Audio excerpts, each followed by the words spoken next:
Fala pessoal, tudo bom? Bom, né? Pelo menos para os americanos tá bom. Pra gente, pois é. Muito bem, como estamos há uma semana praticamente, não, uma semana mesmo sem atualização, vamos fazer uma parcial do que está acontecendo lá na Matriz, porque se a gente ficar esperando muito tempo, vai demorar demais. Porque essa história vai ser longa, tá? E certamente vai ter algumas mudanças no caminho e talvez algumas decepções pela frente. Então, vamos fazer uma coisa por vez, tá bom? É isso aí, vamos lá em 3, 2, 1. SBB Flash.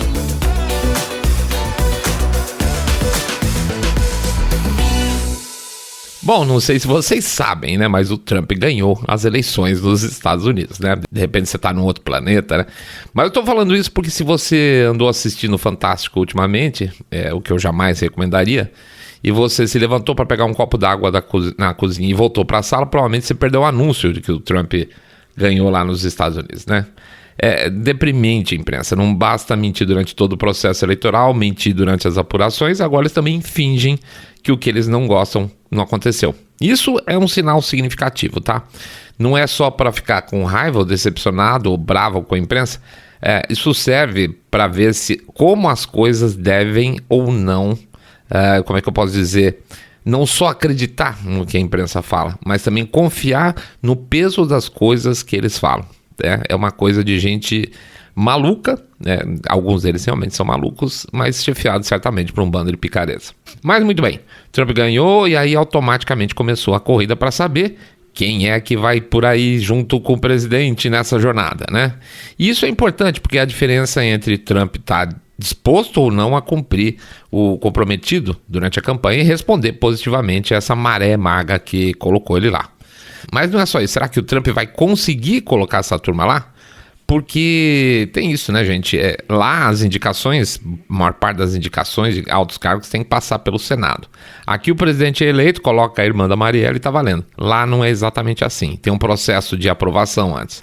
E um ponto muito importante que a gente tem que ter em perspectiva é que houve eleição no Senado agora, mas não foi eleição geral no Senado, não trocou todo mundo. Na verdade, a gente teve disputa de 33 vagas, né, em 33 estados, o que quer dizer que existe uma carga aí de 67 senadores que vem, digamos, do passado e, portanto, não estão exatamente comprometidos com a mesma lógica eleitoral de 2024, principalmente republicanos não MAGA. Ora, se mesmo nessa leva tem senador republicano Rhino, imagina o que tem no passado com essa característica, né? A maior prova disso foi a disputa da liderança do Senado, em que a galera maga estava lá fazendo coreografia para o Rick Scott. Nós queremos Rick Scott, né, o da Flórida, para ter a liderança no Senado. E ele ficou em terceiro lugar na disputa. Então, só aí já dá para acender uma luz amarela de atenção, tá, com relação ao que o Trump vai encontrar pela frente politicamente, em termos de negociação no legislativo, tá?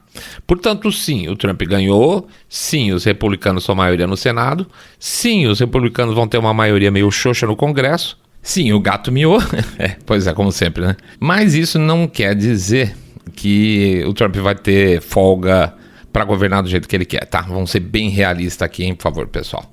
Bom, aí vem a questão das pessoas que o Trump está indicando para a sua equipe. Muita gente está pedindo para a gente dar uma repassada geral, ainda que as escolhas não tenham terminado, né? Mas acho que já dá para ter uma ideia inicial e, se for o caso, mais para frente a gente faz um outro bate-papo sobre isso. Eu vou avançando nos principais para não ficar excessivamente comprido o programa, porque algumas figuras valem mais destaque, tá? Então vamos lá, os nomes, quem são? Vamos começar pelo gabinete dele, que eles falam, né? Vamos dizer, o ministério dele. Procurador-geral é o Matt Gaetz, secretário da Defesa o Pete Hegseth, a diretora nacional de inteligência Tulsi Gabbard, secretário de Estado Marco Rubio, diretor da CIA o John Ratcliffe, diretor de Saúde e Serviços Humanos o Robert Kennedy Jr., né? Segurança Nacional Kristi Noem, assuntos sobre veteranos Doug Collins, secretário do Interior Doug Burgum, que também vai ser presidente de um conselho novo que ele criou lá, chama Conselho Nacional de Energia, para tentar consertar a porcaria que o Biden fez lá na parte americana de energia. E no EPA, né, que é o Instituto de Proteção Ambiental, vai ser o Lee Zeldin. Para o staff dele na Casa Branca, já tem confirmado a Chief of Staff, né, que vai ser a Suzy Wiles, que a gente já falou, né, primeira mulher na história americana nesse cargo, porque ele, afinal de contas, Trump é misógino. Conselho de Segurança Nacional Mike Waltz, o chamado Border Czar, ou seja, aquele que vai dar um jeito na fronteira é o Tom Homan, que a gente já fez um vídeo e colocou lá no X. Stephen Miller e o Dan Cavino para subsecretário da Chief of Staff, vai trabalhar com a Suzy Wiles. E o conselheiro presidencial William McKinley. E eu vi hoje também aquele Peter Chong, lá, aquele chinesão gordão, também já está confirmado. Embaixadores enviados, ele já escolheu como enviado para o Oriente Médio o Stephen Witkoff, não conheço. Embaixador para Israel, Mike Huckabee, politicão. E embaixador na ONU, Elise Stefanik, também não conheço, mas se não me engano ela é meio sistemuda. Vamos ver. Tá, o que significa isso? Começando lá do começo. Matt Gaetz, né? Matt Gaetz como procurador-geral. Eu confesso que eu fiquei exultante quando teve esse anúncio, tá? O Matt Gaetz é um dos nomes mais odiados pelos Never Trumpers e globalistas na política americana e, portanto, só por isso aí já me alegra. É como se fosse, sei lá, por exemplo, tivesse um novo presidente no Brasil e ele colocasse o senador Cleitinho de ministro da Justiça, saca? Será que ele é a melhor escolha do mundo? Não sei. Ele tem prática desse segmento? Não sei. Mas, pô, show de bola, sabe? Tipo, o chutinho, ia chamar. O Cleitinho chuta na canela, então eu gosto da escolha, tá? Então é mais ou menos o mesmo princípio do Matt Gaetz nesse caso. Mas se a escolha do Matt Gaetz gerou verdadeiro alvoroço na base MAGA, isso quer dizer que na contrapartida ele gerou horror mesmo, desespero na base não MAGA. E como eu acabei de falar, temos que lembrar que o Senado republicano não obrigatoriamente é todo MAGA, né? E o Gaetz é, vamos dizer assim, puro sangue antissistema. Ele fez parte daquele grupo que conseguiu derrubar o antigo presidente do Congresso, né, da casa, da House, que era o republicano totalmente rhino lá, o Kevin McCarthy, e colocar o não tão ótimo assim Mike Johnson, que por sinal está aí até hoje, que é o speaker atual, né? E ele também... Nesse caso, o caso do Mike Johnson também não era a primeira opção do Matt Gaetz, tá? Isso mostra, então, que a própria turma ao redor do McCarthy agora vai tentar ir para cima para melar as coisas do lado dele. Vingança a caminho. O Trump aqui estaria dando, vamos dizer assim, um recado antissistema do seu governo. Esse é o grande recado. E a reação vai ser forte, né? O problema é que, como eu disse, o procurador-geral vai ter que passar pelo Senado. E mesmo parte da base republicana não ficou nada satisfeito com a escolha dele, tá? O próprio Ted Cruz, que não é MAGA, tá? Deixando bem claro, mas apoiou o Trump no processo na época das fraudes eleitorais lá no passado, torceu o nariz, mas disse que vai sabatiná-lo para ver se ele realmente tem estofo para o cargo. A sensação é que ele vai bater firme e tentar brecar.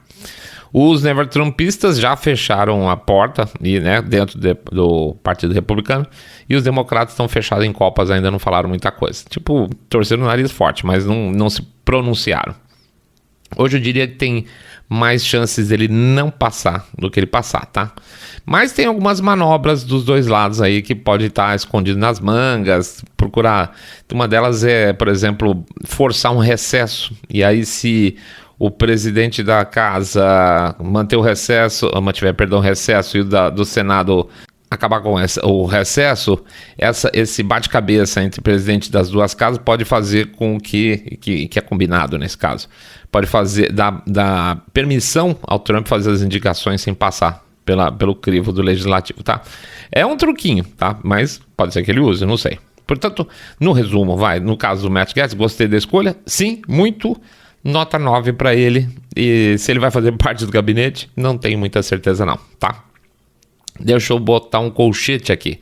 Tem uma turma que chama esse pessoal, com o Matt Gaetz, Marjorie Taylor Greene, etc., como bancada da Rússia, tá?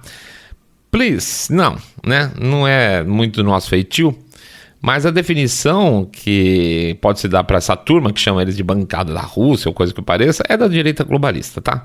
Eles têm nojinho de candidatos populistas ou mais nacionalistas, como queiram, como o próprio Bolsonaro. Aquele, por exemplo, o professor Rock, né, tem esse perfil.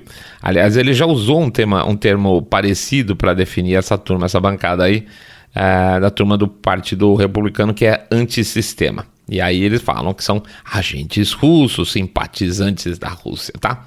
Então ele acha, o professor Rock, a Hillary Clinton também acha. É só pegar a origem da pessoa. No caso específico dele, ele diz que, esse professor Rock, diz que já trabalhou no Woodrow Wilson Center, que seria um think tank americano, tá? Basicamente é um think tank de propagação de conceitos globalistas, é isso. Você tem lá, por exemplo, no board, um cara chamado Duncan Wood, que é vice-presidente de estratégia e novas iniciativas do Wilson Center.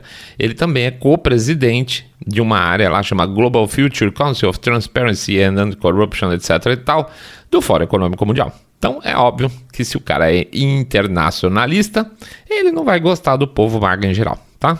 Muito bem. O que mais? Secretário de Defesa, Pete Hegseth.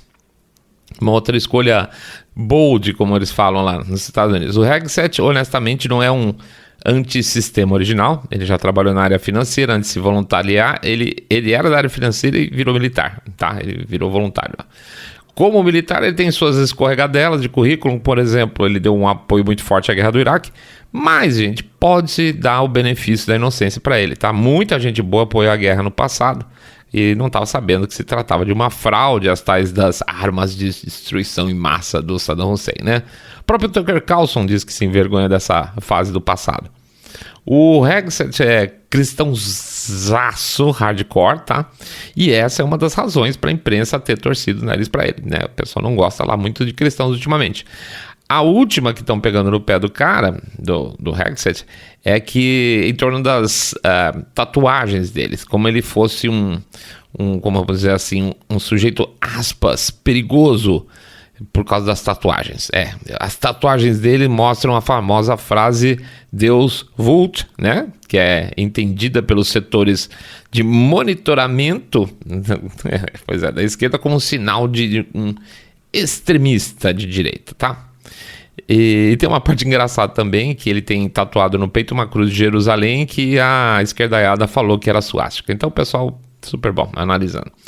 A escolha do Hegseth reforça então esse estilo do Trump, que muda o padrão da administração, se você for comparar com a administração anterior dele, tá? Antes ele pegava os medalhões, se ferrou total, porque nenhum deles obedecia às ordens do Trump, né? E dessa vez ele tá pegando pessoas alinhadas com ele, mesmo sem o brilho de ser, por exemplo, no caso do Hegseth, um militar super estrelado, tá? Aliás, ele era comentarista da Fox, na área militar, e a imprensa, claro, tá vendendo isso como se o Trump tivesse contratado um âncora de TV, né, para diminuir a importância da escolha do cara, mas nada surpreendente. Se eu gostei da escolha? Sim, gostei. Nota 8, tá? Diretora Nacional de Inteligência, Tulsi Gabbard. Aqui a coisa começa a ficar complicada e eu vou ter que fazer de novo uma coisa que é falar dos outros. Coisa feia. Vou começar ao contrário, então. Gostou da escolha da Tulsi Gabbard, seu saindo da bolha? Gostei. Nota 9, pau na máquina. Escolha de macho, tá? Considerando que a Gabbard era democrata até a eleição anterior, quando ela foi roubada no Partido Democrata, literalmente. Aliás, a Gabbard pisoteou a Kamala Harris no último debate que ela participou nas prévias democratas da outra eleição, tá? De 2020. Qual, aspas, o problema com ela? Bom, primeiro, claro, os democratas detestam. Os rhinos detestam ela também, logo a imprensa também detesta. Então ela pode ter problema para continuar na posição até o dia da posse do Trump, tá? Pode ser que eles torpedeiem ela. Contra Tulsi Gabbard, teoricamente, tá? Corre uma constante acusação aí de que ela seria um asset russo, ela seria uma infiltrada russa. Então, o Trump é um asset russo na cabeça de um monte de gente e a Gabbard também seria, tá? Para essas outras pessoas, um russo infiltrado na política americana. E de onde que vem essa história? Bom, isso começa com o fato da Gabbard sempre ter sido contra a política internacional externa americana de interferência política dentro dos países e derrubada de governos principalmente, tá? E dentre essas tentativas de derrubada de governo, ela sempre foi muito crítica à história da Síria, tá? Do Assad. Ela teria tido até contato com o Assad. E aí, meus amigos, aí acabou, né? Como o Assad é um aliado russo, então, pimba, a Gabbard é uma agente russa. Mas desculpa, gente, a Gabbard nesse caso também não estava errada. Porque se você for analisar o que é que sobrou da Síria depois dessa guerra insuflada pelo Ocidente lá? Pois é, um país destruído, milhões de refugiados, a consolidação na época do Estado Islâmico, que por sinal foi armado pelos Estados Unidos junto com a Al-Qaeda na época que a Hillary era secretária de Estado, né? E mais uma invasão enorme migratória na Europa. E o resultado em relação a isso? O Assad está no poder até hoje, né? Ou seja, estragou tudo e o cara continua no poder e continua com o apoio da Rússia do mesmo jeito. Deu tudo errado para variar esse tipo de coisa. Mas isso incomoda o establishment americano, incomoda a Hillary, que era secretária de Estado na época, incomoda os war hawks lá, incomoda a indústria armamentista. Esse incômodo, então, chegou a tal ponto que ela foi colocada num tipo de uma watch list, lá uma lista de pessoas a serem observadas, tá? Ela estava sendo oficialmente observada pelo governo americano como se fosse suspeita de, vamos chamar assim, traição. Tá. E ironicamente, se ela conseguir essa posição que o Trump indicou ela agora, vai ser ela que vai controlar essa lista onde ela tá fazendo parte hoje, tá? Tá, mas e quem não gosta da Tulsi Gabbard? Bom, semana passada, teve uma thread que apareceu lá no meu feed do X, daquele carinha da Spotniks, tá? O Rodrigo Silva. Acho que ele não me curte muito também. Fez uma thread longa para mostrar que a Tulsi Gabbard era um asset russo, para variar. E ele usou argumentos baseados em pessoas acima de qualquer suspeita para provar o ponto dele. Tá? Como, por exemplo, ele disse que o Alexander Vindman, que é aquele... Lembra a história do impeachment do Trump? Então, o dedo duro sem prova que ajudou a dar início a esse primeiro processo de impeachment do Trump é o Alexander Vindman, diz que não gosta dela. Então, fico feliz. O Adam Kinzinger, que é um ex-republicano Rhino, anti-Trump, aliás, ele é tão ruim, tão anti-Trump, tão antipático, tão burro, que ele nem concorreu à reeleição, tá? Ele falou que ia terminar o mandato dele e continuar porque estava muito importante naquele momento, deu uma desculpa e nem tentou se recandidatar porque ele sabia que ia tomar uma surra. Que mais? Que também não gosta da Tulsi Gabbard e que o Rodrigo da Silva usou lá como argumento. Mitt Romney aquele senador lá de Utah. Rhino até o último fio de cabelo, never Trump, não confia nela. Ótimo, bom sinal. E a Hillary Clinton também não confia nela, estava lá no texto do Rodrigo da Silva, né? Então, os textos dele atacando a Gabbard ontem, eu quase dei nota 10 no currículo dela, porque todo mundo que não gosta dela realmente não presta, tá? Mas parece que ele não gostou muito do meu comentário lá no perfil dele e deu uma bloqueadinha. Então, zero confiança minha em analistas globalistas, tá? Veja quem financia a pessoa e você vê o que ela pode falar, beleza? Vambora. Secretário de Estado, Marco Rubio, aqui eu não gostei. Provavelmente aquela turma lá gostou. Tem muita gente animada com ele porque ele fez uma cartinha xingando o Lula e tal, e é verdade. E é verdade também que ele não tem muita paixão por tiranetes latino-americanos, o que é muito bom para nós. Mas tem um pepino aí. Se por um lado a Gabbard e o Matt Gaetz são a definição de indicações antissistema, o Rubio é a definição de pessoa do sistema. Ele atualmente é uma das cabeças do IRI, que é uma non-profit bancada pelo Partido Republicano, tá? O IRI e o NDI eles são... o NDI é a versão democrata do IRI, tá? São eles que abastecem de grana o famoso NED, tá? National Endowment for Democracy. Com grana no duro para fazer influência aí em países externos. Sabendo que o NED basicamente é tocado por ex-diretores da CIA, então pode-se, sem piscar, dizer que o IRI é braço de influência da CIA na política americana junto ao Partido Republicano. Tá? Não é coisa boa. E a gente não pode esquecer que foi exatamente o NED, por meio dos seus influenciadores aí, que acabaram mexendo os pauzinhos nas eleições passadas aqui no Brasil. Então é uma coisa muito complicada, né? Porque por um lado o Rubio andou dando umas catungadas no Lula, por outro o IRI apoia e continua apoiando qualquer movimento de tolimento, liberdade de expressão, usando aquela desculpa da desinformação e misinformação, sabe qual que é? E não só aqui, tá, gente? Aqui e na Europa também.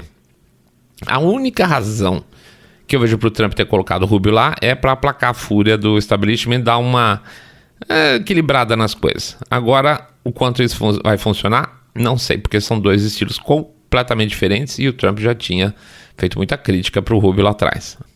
A vantagem que tem nisso é que com a saída do Rubio do Senado, para entrar nessa posição, o governador da Flórida vai ter que indicar um novo senador para a cadeira dele. E aí sim, quando o senador sai lá nos Estados Unidos, o governador que indica o substituto. Não é aquele esquema aqui do Brasil que você põe como é que chama lá? O suplente, né? Que ninguém votou. Prefiro você ter um governador, pelo menos alguém votou no governador. Então, temos a chance de ter pelo menos um Ryan a menos no Senado com a ida dele lá para o governo. Enfim, de verdade, não gostei. Nota 5. Robert Kennedy na saúde. Robert Kennedy Jr., né? Eu gostei. Tem um povo pistola, porque ele era democrata até anteontem, né? Tem muito democrata que antes adorava ele e agora também odeia ele por ele ter apoiado o Trump, chamando ele de negacionista, de fascista, aquela coisa toda. Todo o histórico do cara foi pro lixo, né? Porque antes era ótimo, agora não é mais. Mas eu acho que o Trump mandou muito bem, nota 9. John Ratcliffe, chefe da CIA. Esse cara, gente, é leal até o último fio de cabelo ao Trump, inclusive durante os 3 anos de bombardeio em cima dele na época do famoso Russian Hoax, né? Que ela falava que o Trump era um agente russo. Eu acho uma perfeita escolha. O Trump precisa de um olho dentro da CIA. Nota 10, daria 11 se fosse possível. Christy Nolan, da Secretaria de Segurança Nacional.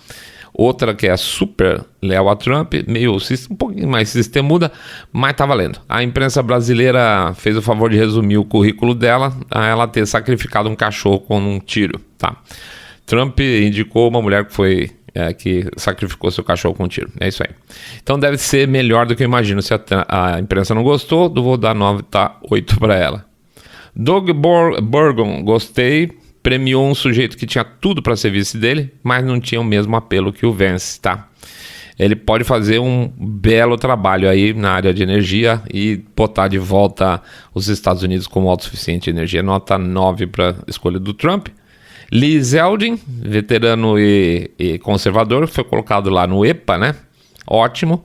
Nada de firulas para essa área que é um baita telhado de vidro do governo americano.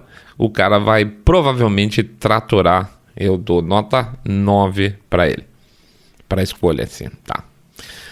Eu vou deixar para uma outra oportunidade falar um pouco do staff da Casa Branca para não ficar muito comprido. Mas basicamente o que o Trump está fazendo é meter uma barricada em torno dele lá, tá? O que é fundamental. Vai ser uma pedrada, né, senhores? O sistema vai jogar sujo como nunca jogou. E olha que falar isso é uma coisa complicada, mas vai ser pior. Bom, é isso, tá? Então... vamos ver o que vem mais pela frente, outros nomes, mais na área do staff dele também. Enquanto isso, eu vou pedir para vocês não esquecerem do nosso Pix. 1, 2, 3, 5, 50 reais, pingado não é seco. E claro, eu vou pedir para dar uma passada também na nossa loja, tá? O último livro da gente, lá o e-book, sobre ONGs, fala um pouco sobre essa turma que está ao redor do Marco Rubio, tá?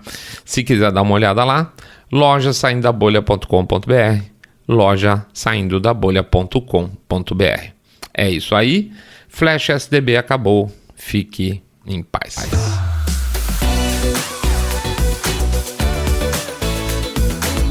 Saindo da bolha.